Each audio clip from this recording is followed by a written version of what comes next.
Bonjour et bienvenue dans votre revue de presse sur Seine-Griot.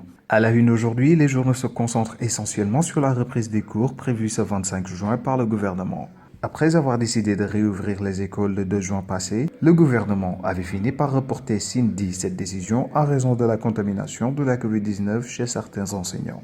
Les enseignements élémentaires, secondaires, universitaires et techniques sont suspendus depuis le 16 mars avec la pandémie qui prenait de l'ampleur et qui jusqu'ici continue à se propager au Sénégal. Hier, le gouvernement a adopté une proposition du ministre de l'Éducation nationale fixant la reprise des cours pour les élèves en classe d'examen au 25 juin. Le CELIC, selon Source A, c'est qu'au moment où le ministre de l'Éducation proposait au Conseil des ministres la date du 25 juin 2020 pour la reprise, le G7, Fédération des syndicats d'enseignants, mettait parallèlement en place un comité scientifique censé se pencher sur une possible date à retenir pour la reprise, qui ensuite sera proposée au gouvernement. Mais, après avoir pris connaissance de l'adoption par le gouvernement de la proposition du ministre Mamoudou Talla, les syndicalistes ont décidé d'organiser une ultime rencontre pour étudier la date retenue par l'État, ajoute Source A. L'AS estime que les enseignants ont été mis devant le fait accompli par leur ministre de tutelle, lequel, dans une démarche consensuelle, avait convié vendredi dernier les membres de ces G7 pour recueillir leur avis. Ces derniers avaient demandé à Mamoudou Talla de leur donner un délai d'une semaine, le temps de réfléchir et d'apporter leur contribution. Mais il semble que le gouvernement ait pris de haut les enseignants, d'autant plus que certains se désolent du fait que leur ministre de tutelle n'ait pas attendu leur retour pour prendre cette décision, poursuit l'AS. La Tribune, quant à elle, doute que la rentrée des classes puisse avoir effectivement lieu à la date prévue avec les dégâts qui sont notés dans le sud du pays. Les pluies accompagnées de vents violents qui se sont abattus dans la nuit de dimanche à lundi à Bignona ont emporté plusieurs bâtiments, dont celui de l'inspection de l'éducation et de la formation de la dite localité, révèle la Tribune qui axe sur ces interrogations. Les équipements de protection individuelle seront-ils suffisants? Les gestes barrières vont-ils être facilement observés? Quelles sont les conditions pour garantir que l'année sera sauvée? Les examens pourront-ils réellement avoir lieu? S'interroge la Tribune qui conclut en rappelant qu'en bon cartésien, le doute est permis.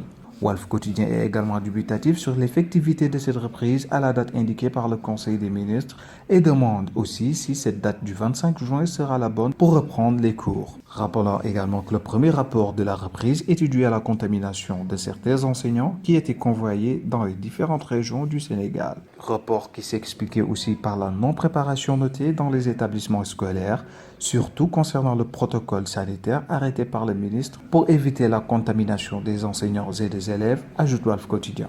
Le Témoin s'intéresse à une autre pandémie que celle du Covid-19 avec ses 73 morts au Sénégal.